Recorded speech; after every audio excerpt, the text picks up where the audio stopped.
আগে বাবা মার খেদমত সেবা ছিল, বাবা মার ভোজনা করো, তাইলে না তুই মানুষের কাতারে দাঁড়াইতে পারো। যে বাবা মা কি চিনে না সে মানুষের কাতারে দাঁড়াইতে পারে না। আজকে আমার একটা দরবারে এসে দাঁড়াইছি, আমার ইন্দিসান, আমার তমিজউদ্দিন চান, আমার বাজানের মুখে শুনছি আল্লাহ বাজানের দরবারের ভক্ত, আমার হালিম চাঁদের ভক্ত, এমন একটা ওলি আমার আল্লাহ বাজান ছিল। আমি সেই আল্লাহ বাজানের নমুনা আমার ইন্দিস চাঁদের ভিতরে পেয়েছি। আমার আল্লাহ বাজার একটি ভক্তের কাছে একটি মাছ কিনতে চাইছিল। আমার ইদ্দিস চাঁদ আমার জুলহাবি ভাইয়ের কাছে একটা মাছ খাইতে চাইছে, আর দেরি করে নাই, চলে গেছে মানিকগঞ্জ থেকে সেই দৌলতদিয়ার ঘাটে। গায়ে বিকাল বেলা দেখে খালি ছোট ছোট মাছ। এরকম একটা মুরব্বীকে জিজ্ঞাসা করতেছে, বাবা আজকে কি এখানে কোনো বড় মাছ পাওয়া যাবে?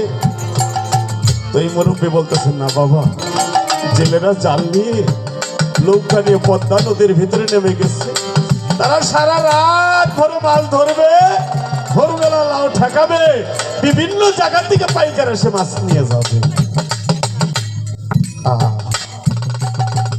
ভক্ত কই আইছি, যাবো না, দয়াল যেহেতু মাছ খাইতে চাইছে। ভক্তের পকেটে ছিল অনেকগুলো টাকা। দরদিরা ওই দৌলতদিয়ার ঘাটের ভিতরে একটা পতিতালা একটা জায়গার নাম আছে। ভক্ত নিয়ত করলো আজকে রাত্রে এই জায়গার ভিতরে থাকবো, সকালে বেলা মাছ কিনে নিয়ে আবার দয়ালের দরবারে চলে যাবো।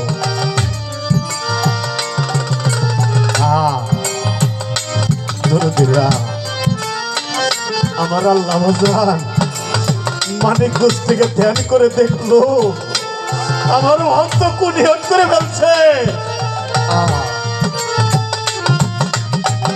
দরদিরা আমার আল্লাহ বাজান ওই ধ্যান ছেড়ে দিয়ে মানিকগঞ্জ থেকে চলে গেলেন সেই দৌলতদিয়ার ঘাটে। এক পুলিশে গিয়ে বললো, বাবা আজকে রাতটার জন্য তোমার পুলিশের পোশাকটা আমাকে দেবো। দিতে চায় না, তাই দিতে। আমার আল্লাহ বাজারের চোখের দিকে তাকাইয়া উনি নূরের জ্যোতি দেখতে পারছে, সাথে সাথে পুলিশের পোশাকটা দিয়ে দিচ্ছে।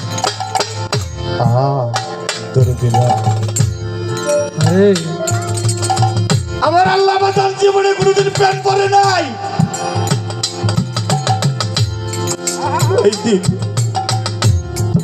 ভক্তকে বাঁচাবার জন্য আমার আল্লাহ বাজান পুলিশের পোশাক পরলেন, যার শরীরের ভিতরে টোকা দিলে রক্ত আসছে, নূরের চেহারা।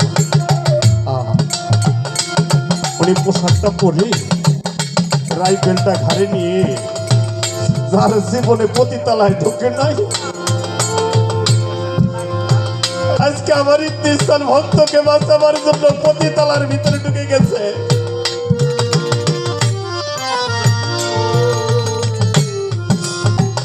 ওই ভক্তটা এশার নামাজের পরে ওই খারাপ জায়গার ভিতরে ঢুকে গেছে। দরদিরা যে কোনো একটা মেয়ের কাছে যায়, ধরো যায়, যাইতেই দেখে তার সামনে একজন পুলিশ রাইফেল ঘাড়ে নিয়ে দাঁড়ানো আছে। বাবা রে, ওই জায়গার ভিতরে যদি পুলিশ দেখে 100 মিটার দৌড় দেওয়া হয়। পুলিশ দেখলে আর একটা কোনো মেয়ের কাছে যাইতে পারে না। বাবা এরকম করে সারাটি রাত চলে গেল, ওই ভক্ত আর পতিতালায় কোনো মেয়ের কাছে যাইতে পারল না। সাথে সাথে আমার আল্লাহ বাজার ওখান থেকে চলে এসেছে, আর ওই ভক্তটাও বাইরে হয়ে গেছে। বড় দেখে মাছ কিনা বাড়িতে নিয়ে আসছে। এই আমার দয়ালে ডাকতেছে, দয়াল এত বেলা হয়ে গেল এখনো ঘুমাইতেছেন? দরবারে তো কোনো লোক ছিল না। কয় হ বাবা, আজকে দরবারে লোক ছিল না, তুই ডাক দিস না, আমি মাত্র বিছনার মধ্যে পিঠটা ঠেকাইছি। কয় কে বাজান, সারা রাত ঘুমান নাই? কয় হ, ঘুমাই কেমনে? ভক্তের কাছে মাছ খাবার চেয়ে বড় বিপদে পড়ে গেছি। তুই না যাবার সময় কইছিলি বাবা তুই আমার লক্ষ্য রেখো। এই তোরে লক্ষ্য করবার যাইয়া দেখতো মানিকগঞ্জ কি করছে, দৌলতিয়ার ঘাটে তুই কি করছ? তৎক্ষণে গেছে কয় কি আমি সেই দৌলতিয়ার ঘাটে, আর বাজান হইল মানিকগঞ্জ। এখান থেকে কেমনে খবর জানলো? ওই দিন আমার আল্লাহ বাজান চোখের পানি ছাইরা দিয়া কয়, ওরে ভক্ত আমার, যে খারাপ জায়গার ভিতরে তুই গেছিলি রে ভক্ত, সেই জায়গায় আমি আমার একটি রতন রে বলে, রতন রে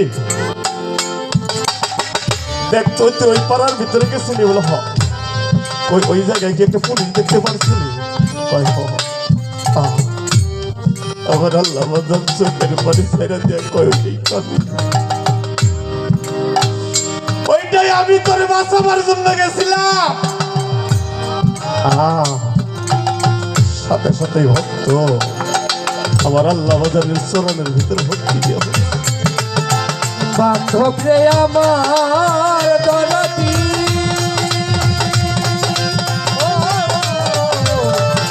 দরদি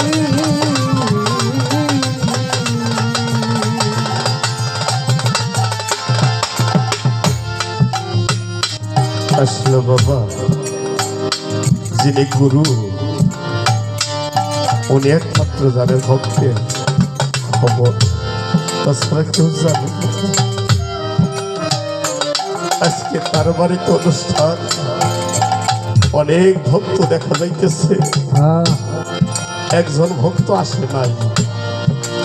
দয়াল কাকু বলতে পারতেছে না, একবার বাড়ির ভিতরে আসে, একবার বাইরে যায়। কেন আমার এই ভক্তটা আসতে পারল না?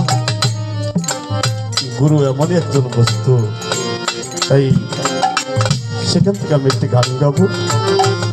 আজকে যে দরবার তমিজউদ্দিন এবং হালিম সাধকের, সেখান থেকে আর দুটি কথা বলি।